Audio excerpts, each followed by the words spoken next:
Buenas tardes. Tenemos el honor de compartir hoy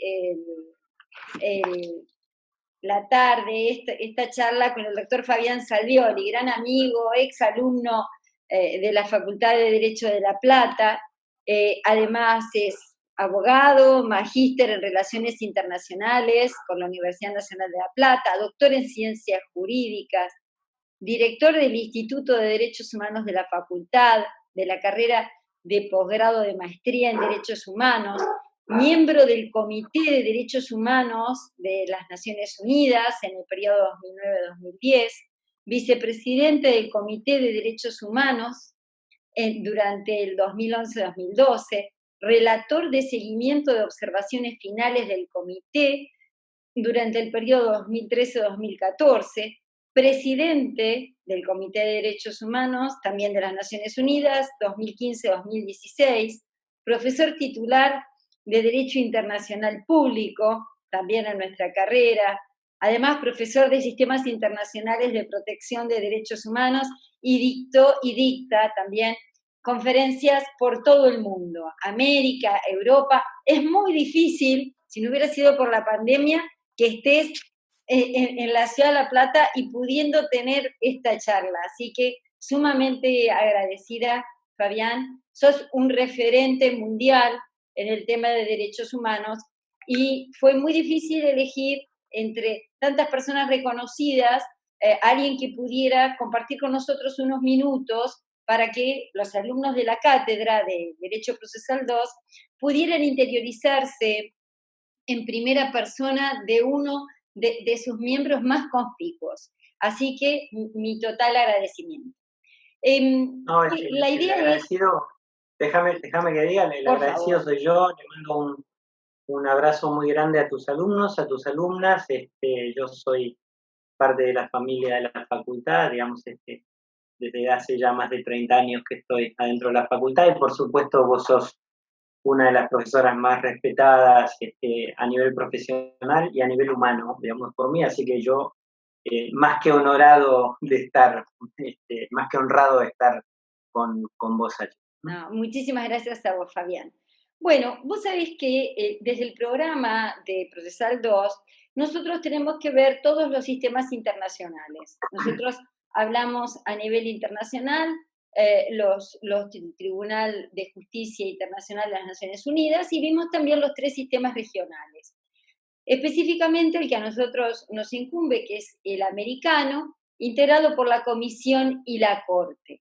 Entonces, me gustaría que nos puedas explicar cómo es desde tu perspectiva la interacción de la Comisión, la Corte a través, esto lo vimos con los alumnos, que emite tanto, se expiden casos contenciosos como también en opiniones consultivas, y cómo es también la interrelación y la posición de nuestro país, cómo ha sido nuestra historia, es decir, en todo este sistema regional. Ujú. Bueno, digamos, son varias preguntas, pero a mí me parece que quizás lo más interesante es comenzar por una cuestión de sentido común, sentido lógico, ¿no? Sí, El, el Estado está básicamente para respetar y garantizar los derechos de las personas. Ese es el fin del Estado, lo hace a través de distintos medios, la política pública, por supuesto, eh, y dentro de la política pública la administración de justicia. Cuando esos derechos no son vindicados, como corresponde, pues, no se han podido satisfacer por el motivo que sea, eh, el Estado es supervisado, entre otras cosas, por órganos internacionales cuando a nivel interno no se ha podido lograr justicia igual. Y por eso existen los mecanismos internacionales, como el que yo integré en el Comité de Derechos Humanos de Naciones Unidas, o como el que estás mencionando vos, que es el sistema interamericano con la Comisión y la Corte. Entonces, hay que ver el sistema interno y el sistema internacional como un solo sistema, como un sistema al servicio de garantizar los derechos de las personas. Si no sucede en el plano interno, entonces, bueno, sucede a nivel internacional. Desde ese punto de vista, más que discutir el sexo de los ángeles o la naturaleza jurídica de las obligaciones internacionales o el valor de los pronunciamientos de los órganos internacionales, lo que hay que decir es que estos pronunciamientos tienen que ser cumplidos porque es la manera de cumplir con el fin del Estado, que es garantizar los derechos de las personas.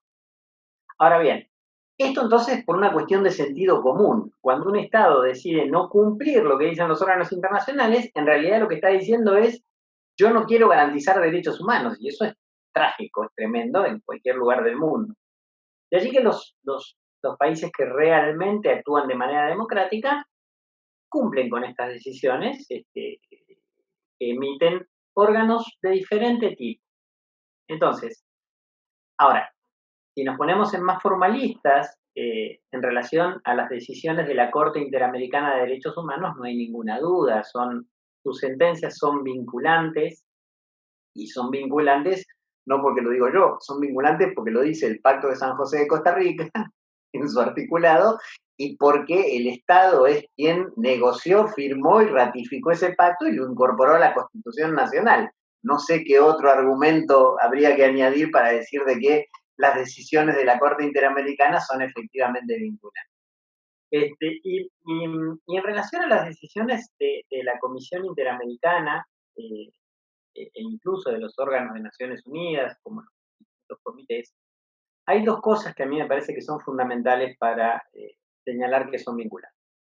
La primera es el principio de buena fe. Es decir, el Estado se compromete a garantizar los derechos que están en el Pacto de Derechos Civiles y Políticos, ¿no? Bueno, muy bien. Ahora, esos derechos en el pacto están solo enunciados. El órgano que interpreta y aplica esos derechos y que dice hasta dónde van los alcances, etcétera, aquí y allá, se llama el Comité de Derechos Humanos, que es el órgano que crea el pacto.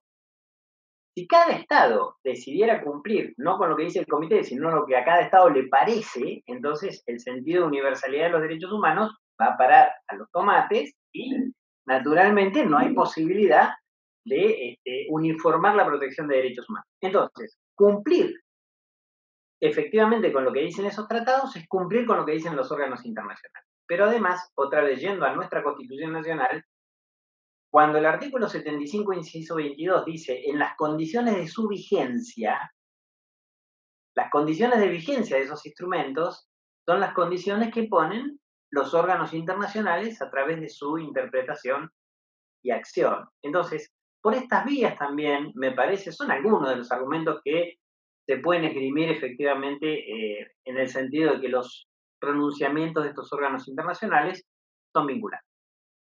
Fabián, esta misma explicación justificaría que las opiniones consultivas también sean vinculantes.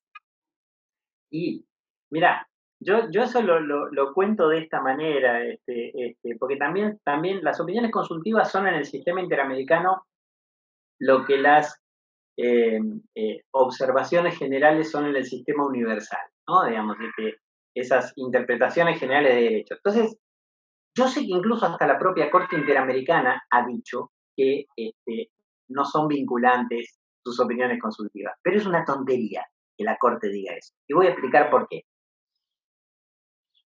Y eso le digo yo siempre a los estados, a los gobiernos. A los gobiernos yo les digo, miren, cumplan con lo que dicen los órganos internacionales. Y cumplan con lo que dicen los órganos internacionales por una razón. Si no lo hacen, se ganan bonitas condenas. Las opiniones consultivas son las interpretaciones que hace el órgano internacional del alcance de un derecho. Bien, aunque eso no sea vinculante, cuando llegue un caso contencioso que involucre esa interpretación, ¿qué va a decir la Corte? La Corte va a decir, como ya dije en mi opinión consultiva, tal cosa, tal otra. Entonces, esas opiniones consultivas devienen vinculantes por sentido común. Claro. Por sentido común. Y para eso hace falta buscar la jurisprudencia de la Corte. Yo desafío a quien encuentre una sentencia contenciosa de la Corte Interamericana que no se apoye en alguna opinión consultiva que la Corte adoptó. Entonces, lo mejor que pueden hacer los estados es cumplir con las opiniones consultivas de la Corte Interamericana, cual si fueran sentencias contenciosas, o con las observaciones finales de los comités. ¿Sí? Claro, porque en realidad las opiniones consultivas son interpretación de los artículos de la Convención. Así que nunca habría una contradicción entre la opinión consultiva con lo que luego se va a decir en un caso contencioso. No, claro, por supuesto. para un segundito, esto incluso puede quedar. Tengo a mi hijo acá que me hace señas, que tiene 7 años. ¿Qué quieres, papá? No, 6. 6. ¿Qué quieres? Ya están listas las galletas. Ah, bueno, ahora vas a comer las galletitas. Muy bien, porque cocinó galletitas. Me está invitando. Esto tiene que quedar, ¿eh? Porque Muy bien. Esto tiene que quedar porque estas son las cosas que pasan en los trabajos que tenemos en las casas y que muestra que además somos personas humanas. Exactamente. Totalmente, que tiene una familia y que además come galletitas con sus hijos a la tarde, que es lo mejor, por supuesto. Ahora, Fabián, me gustaría saber tu opinión, ¿no? Porque así como nosotros hemos visto con los estudiantes que como el sistema americano, a diferencia del sistema europeo, no habilita que el ciudadano particular vaya directamente a la Corte, sino que puede ir únicamente a la comisión, y sea la comisión la que seleccione los casos para llevar a la Corte, a diferencia de lo que ocurre en el Tribunal Europeo de Derechos Humanos. ¿Vos creés que en un tiempo es factible que esto se modifique en el sistema americano? Creo que no. Creo que no. Y me parece que hay razones para ello. La primera tiene que ver con una cuestión económica. El Tribunal Europeo de Derechos Humanos tiene un altísimo presupuesto, funciona a tiempo completo, Estrasburgo le provee de todos los fondos necesarios. El sistema interamericano no puede tener un tribunal funcionando a tiempo completo, no tiene el dinero para ello. Los estados tendrían que hacer una enorme inversión de dinero para esa cuestión. Y también, digamos, las mieles del acceso directo de la persona a la instancia internacional hay que medirla por los resultados. Entonces, sí. El Tribunal Europeo de Derechos Humanos desestima más del 90% de los asuntos que le llegan. Entonces, ¿de qué me sirve a mí? Que le llegan por los particulares. Claro, la tasa de inadmisibilidad del Tribunal Europeo de Derechos Humanos a hoy, 2020, es de más del 90%. Entonces, yo me pregunto, ¿de qué sirve efectivamente un acceso tan garantizado cuando después los casos son resueltos muy rápidamente en instancia única, de juez único, digamos, y a través de mecanismos muy formales por los cuales se sacan los asuntos de encima? Y cuidado, se han sacado asuntos de encima que han sido escandalosos, que luego ha visto el Comité de Derechos Humanos de Naciones Unidas y nosotros hemos terminado condenando a los estados, casos de tortura. Entonces, a mí me parece que el sistema tal y como está, con comisión y corte, cumple un sentido, cumple una función. Ahora bien, esto no quiere decir de que no haya que abrir un poco más el grifo para el acceso de casos a la Corte Interamericana. A mí me parece que tiene sentido mantener el procedimiento ante la comisión y que habría que establecer que una vez que el asunto pasó ante la comisión, si el representante de la víctima, la representación de la víctima, considera que el caso tiene que ser enviado a la Corte, entonces que la comisión lo envíe. Es decir, que modifique su propio reglamento sin tocar el Pacto de San José, habilitando la posibilidad de enviar el asunto a la Corte obligatoriamente cuando se lo pide la representación de la víctima y encontró, digamos, violación en el fondo. Claro, esto se podría lograr entonces cambiando el reglamento de la propia comisión, para que de esta manera la comisión esté obligada a poder plantear esta cuestión directamente ante la Corte, porque además en nuestro sistema no puede la Corte oponerse al caso que le remite la comisión. Y eso va a llegar. Eso va a llegar por decantación lógica. Mira, antes la persona no tenía ninguna participación en el caso ante la Corte. Perdía directamente el caso una vez que terminó en la comisión. Después se le dio a la persona participación directa en la etapa de reparación. Después se le dio participación directa en la etapa de fondo y reparación. Después se le habilitó incluso a presentar la demanda. Hoy las partes ante la Corte Interamericana son la persona y el Estado. La única facultad que le ha quedado a la Comisión es la de enviar el asunto a la Corte. Y para enviar el asunto a la Corte el reglamento dice que tiene que tener en cuenta lo que dijo la Comisión Interamericana. El próximo paso es lo que dijo el peticionario. El Claro. próximo paso es que, más que tener en cuenta, la opinión del peticionario le sea vinculante. Claro, claro, claro. Fabián, comparando el tipo de cuestiones que ha recibido y a las que se ha expedido la Corte Interamericana, no sé si coincides en que cada vez se expide sobre distintos tipos de derechos y se va ampliando, como desde un comienzo ocurrió con los casos de tortura, crímenes de lesa humanidad, privación de la libertad, hasta hoy en día, bueno, ¿no? También desde hace unos años se amplió hacia los temas de libertad de prensa, el tema de los derechos de los trabajadores, derechos electorales. ¿Vos considerás, porque si esto lo comparamos con la agenda del Tribunal Europeo de Derechos Humanos, tiene una agenda en cuestiones mucho más nutrida, es decir, se ha expedido en muchos más aspectos el Tribunal Europeo con relación a la Corte Interamericana. ¿Consideras que la Corte Interamericana, a medida que vaya avanzando, va a ir ampliando también su opinión a una agenda que todavía no ha recibido su consideración?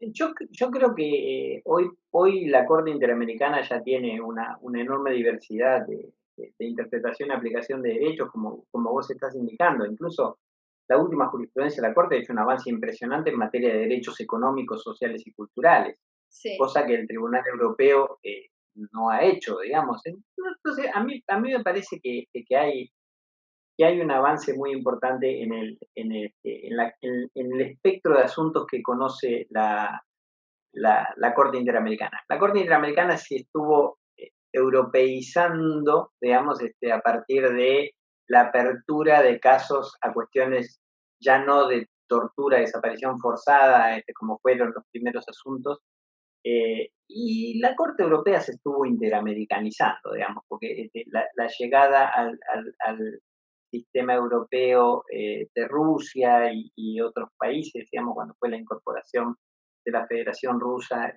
al, al Consejo de Europa, ha generado, por ejemplo, que la Corte Europea tenga que echar mano a la jurisprudencia de la Corte Interamericana para resolver las desapariciones forzadas en Chechenia, etcétera, etcétera.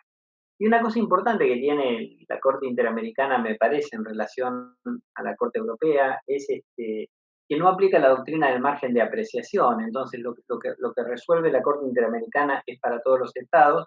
El Tribunal Europeo, cuando se quiere sacar cosas de encima, aplica esa doctrina del margen de apreciación diciendo, no sé, puede que esto pueda ser una violación de derechos humanos en el futuro, pero hoy lo dejamos en manos de el margen de apreciación nacional. Y en ese sentido, el Tribunal Europeo ha devenido muy conservador, digamos, fue de vanguardia al inicio, pero luego terminó siendo muy conservador al lado de la Corte Interamericana. Mira. Esto es importante en relación a todos los campos de la vida, ¿no? No hay que vivir de los lustros pasados. Hay que renovarlos todo el tiempo, porque las instituciones se creen igualmente valiosas y eternas, y no. El Imperio Romano se creyó eterno y un día pasó a la historia. Y pasó a la historia porque no se adecuó a los tiempos que le tocaban correr. Y eso puede pasar con muchas instituciones y también con los tribunales como la Corte Interamericana o la Corte Europea. Claro, qué interesante, ¿no? Porque es cierto, uno piensa que el Tribunal Europeo tiene un avance más preciso en ciertos derechos individuales, no penales, y fíjate vos lo que nos está comentando, que en realidad tiene una perspectiva más moderna el sistema, la Corte Interamericana, que el Tribunal Europeo. No. En materia de orientación de género, por Sí. ejemplo, orientación de género, diversidad sexual, la Corte Interamericana ha dado pasos con las últimas opiniones consultivas y algunas sentencias contenciosas que el Tribunal Europeo jamás lo aplicaría como estándar a todos los países. Lo aplican para determinados países de acuerdo al margen de apreciación nacional. Ese es un ejemplo claro de un campo en el cual el sistema interamericano avanzó mucho más que el sistema europeo. Otro, los derechos económicos, sociales y culturales. Las últimas sentencias, el último caso contra Argentina, el caso de la comunidad La Cajona, es muy paradigmático en ese sentido. Sí. Fabián, ¿considerás que en este resultado haya tenido como haya incidido en llegar a esta situación y, por ejemplo, la posición que la Corte Interamericana tiene de mayor hegemonía en la región, que hay una problemática en América más similar entre todos los países y que hay mayor, comparativamente, y que en Europa hay una mayor diversidad entre los países que integran la Unión Europea? No lo sé, pero es posible, digamos. Yo creo que es una mirada inteligente, es una hipótesis válida. No estaría en condiciones de afirmarla, pero de ninguna manera tampoco de descartarla. Es muy probable que así sea. Es muy probable que Claro. Hace un ratito compartías con nosotros que a raíz de intervenciones del Tribunal Europeo que fueron equivocadas, declarando la inadmisibilidad en ciertas cuestiones de tortura, tuvo que intervenir el Comité de Derechos Humanos de las Naciones Unidas. Mi pregunta es esta: ¿cómo se interrelaciona la intervención de un órgano jurisdiccional, como es un tribunal, en este caso el Tribunal Europeo de Derechos Humanos, con el comité que integra un órgano administrativo del sistema internacional? ¿Fui clara? sí, es un órgano cuasi jurisdiccional, pero esto, ¿sabes por qué sucede?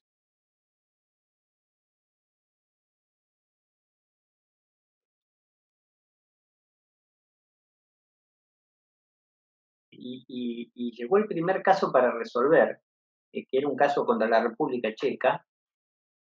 El asunto había sido tratado en el Tribunal Europeo de Derechos Humanos. Y yo lo que pensé fue que sencillo, el caso es inadmisible porque ya lo resolvió otra instancia jurisdiccional. Pero ahí aprendí de que el texto del protocolo en español, que yo utilizaba obviamente toda mi vida, incluso para dar clases en la facultad, está equivocado. Ah, bueno, Que qué problema.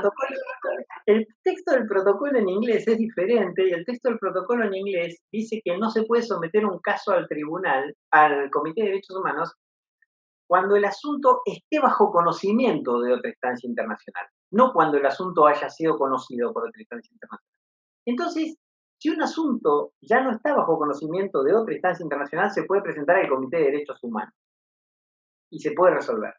Entonces, como además no hay plazo de presentación de casos ante el comité, porque el protocolo facultativo no lo establece, al comité le han llegado asuntos contra, contra estados cuando el Tribunal Europeo de Derechos Humanos no los ha resuelto de manera apropiada, para estados que han ratificado el protocolo facultativo, naturalmente, al Pacto de Derechos Civiles y Políticos y no hicieron ninguna reserva en relación a la cuestión de la cosa juzgada. Y así es que el comité ha resuelto esos asuntos. Y fue un buen trabajo, digamos, el del comité, porque en uno de esos asuntos, yo los conozco muy bien, digamos, y no puedo decir por qué, los conozco muy bien, porque tiene que ver con el trabajo interno del comité, este, pero esas decisiones que costaron mucho de ser aprobadas en el comité, porque los miembros europeos tenían mucha resistencia a avanzar en eso, pero al final se terminaron aprobando, y fue una larga, muy, muy larga pelea, muy, muy larga batalla, generaron el cambio de política del Tribunal Europeo de Derechos Humanos, en el sentido de justificar un poco más ahora los motivos de inadmisibilidad. Claro, claro. Qué Y eso interesante. fue muy importante para las víctimas, fue muy importante para las víctimas. Por supuesto. Fabián, en alguna ocasión, ya hace como 2 años atrás, conversamos el tema de la ejecución de las decisiones de la Corte Interamericana en nuestro país. Y se vincula para mí con otra cuestión, que es en realidad que hasta ahora nosotros no tenemos ningún procedimiento por el cual exista un límite luego de cerradas las instancias nacionales de nuestro país, para llevar el caso ante la comisión y luego iniciar todo el sistema internacional, ¿no? Entonces, ¿vos considerás que esto debiera ser regulado por el propio sistema interamericano, por un convenio donde se puedan sumar los países, o puede ser producto de una reglamentación interna? La ejecución de las decisiones de los órganos Primero, internacionales. no, a la ejecución de las decisiones llego después. Primero, nosotros hablamos, ¿te acordás?, con relación a la redacción del artículo del proyecto de Código Procesal Civil y Comercial de la Nación para ver si se podía poner un artículo que haga la ejecución. Pero antes de llegar a esto, porque en realidad la ejecución es una vez que ya la sentencia la tenemos, cuando termina todo este derretero de la presentación ante el sistema interamericano. Pero parándonos un poquito antes. Terminamos todo el sistema nacional, ¿no? Llegamos, supongamos, a una decisión de la Corte de la Nación y luego nos desconforma el pronunciamiento tomado, como pasó en todos los casos que finalmente se presentaron a la comisión, y la comisión toma el caso y finalmente lo lleva a la Corte. En la actualidad no tenemos un plazo para ir de, supongamos, Corte de Nación a la comisión. ¿Es así? No, sí, ahí está el plazo de 6 meses. Tengo el 6 meses. ¿Quiere decir? Plazo de 6 meses. Hay un plazo de 6 meses de agotada la vía interna por el Pacto de San José y por la reglamentación de la Comisión. Donde no hay plazo, y efectivamente es así, es en el sistema de Naciones Unidas, ante el Comité de Derechos Humanos de ONU. No hay plazo para enviar un asunto una vez agotada la vía interna, y eso obviamente genera una situación de limbo, digamos, en torno a hasta cuándo puede permanecer abierto una cuestión.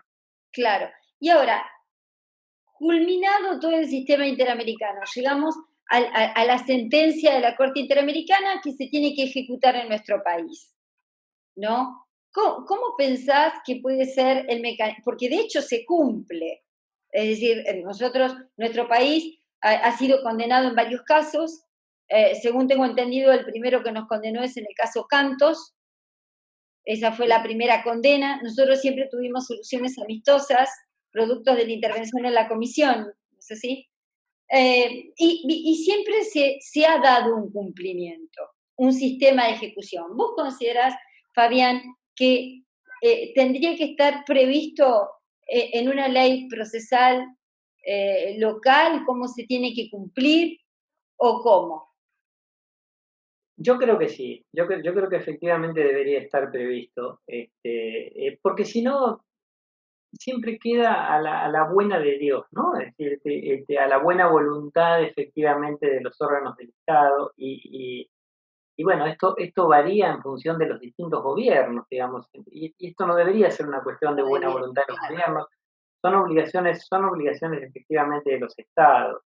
Yo mismo estoy en este momento trabajando con una cosa parecida, yo ahora estoy como relator especial de Naciones Unidas en materia de justicia transicional, hace 2 años que tengo ese cargo, y ¿sabes qué? Está el problema muy, muy serio de la ejecución de las decisiones de las comisiones de la verdad. Es decir, después de países que han atravesado por situaciones terribles, crímenes contra la humanidad, estoy hablando de Ruanda, ¿no? La ex Yugoslavia, bueno, o El Salvador, o Guatemala, en nuestro continente,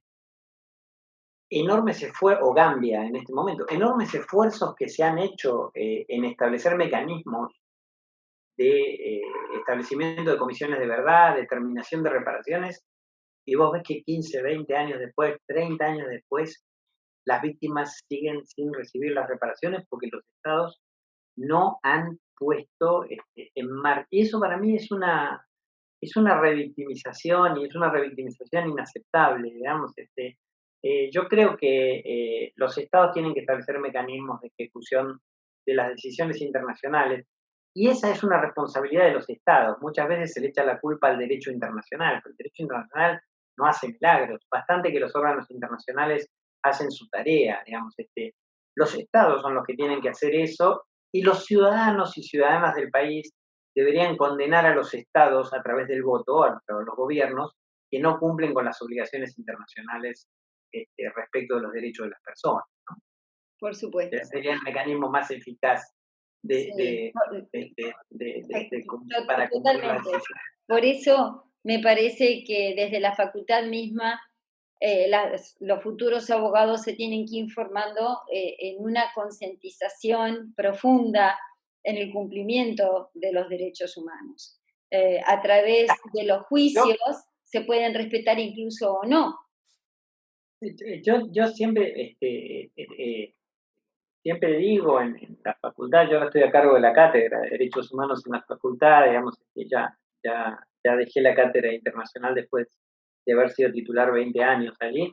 Ahora estoy con la otra titularidad, no me quise quedar con las dos, me pareció que era demasiado, y que ya había gente lo suficientemente formada para acceder a la titularidad, entonces la cátedra está en excelentes manos. En buenas manos. Está en buenas manos, sí. Y yo feliz de eso.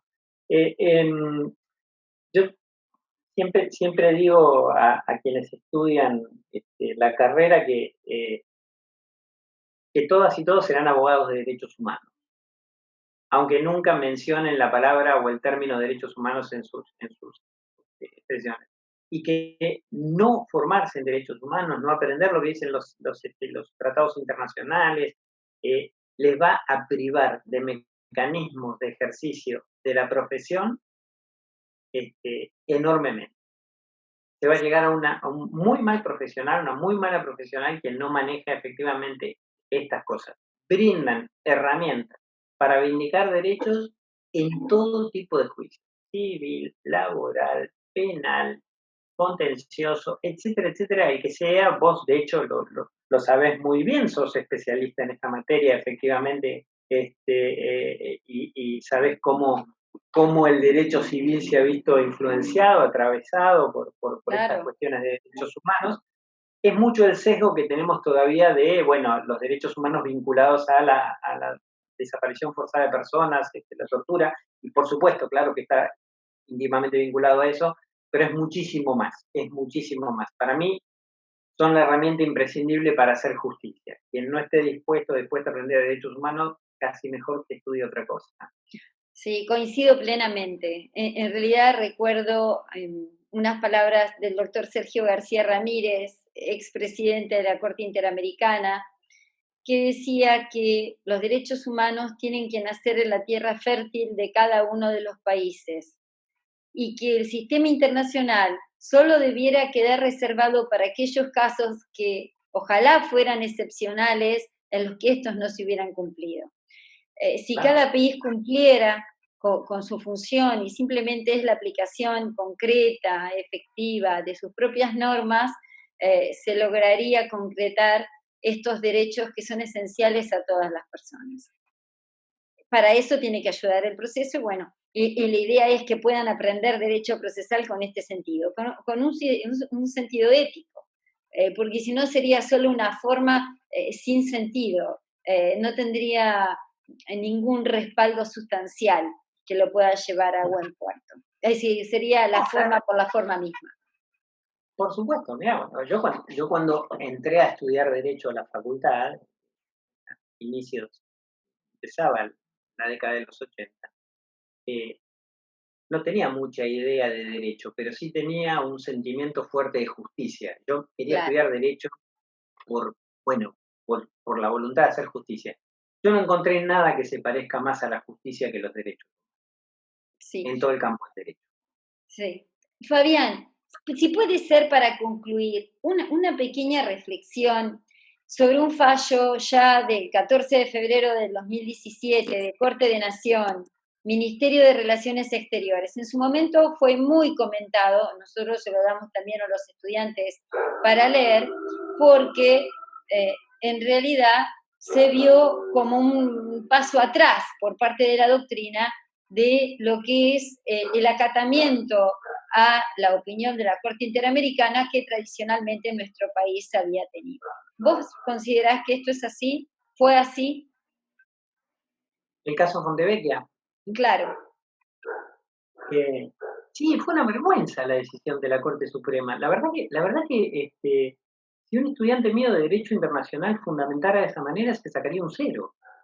Y lo digo con toda, lo he dicho en la propia corte, así que lo puedo decir acá sin problema. No, sé que has dado charlas de esto. Pero obviamente, pues yo no tengo que sentir vergüenza de decir esto. Esto es, incluso hasta podían llegar a la misma conclusión, que yo no comparto, pero podían llegar por un mecanismo más digno, digamos, es decir, que para fundamentar eso hay que acudir a dos autores, uno el pobre Joaquín B. González, digamos,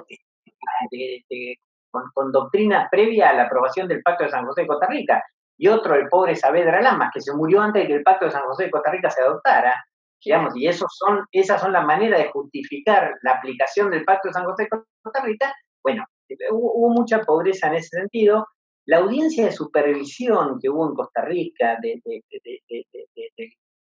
asunto Montevecchia fue este, vergonzosa. Yo estaba ahí, vi cómo al Estado le hacían preguntas los jueces de la Corte y no se podían responder, como diciendo, bueno, usted está diciendo que la Corte de su país no está obligada a cumplir con una decisión internacional, usted está diciendo que la Corte de su país no es un órgano del Estado, como si fuera un órgano marciano, digamos, ¿no? Bueno, el Estado, todos los órganos del Estado tienen que cumplir las obligaciones internacionales.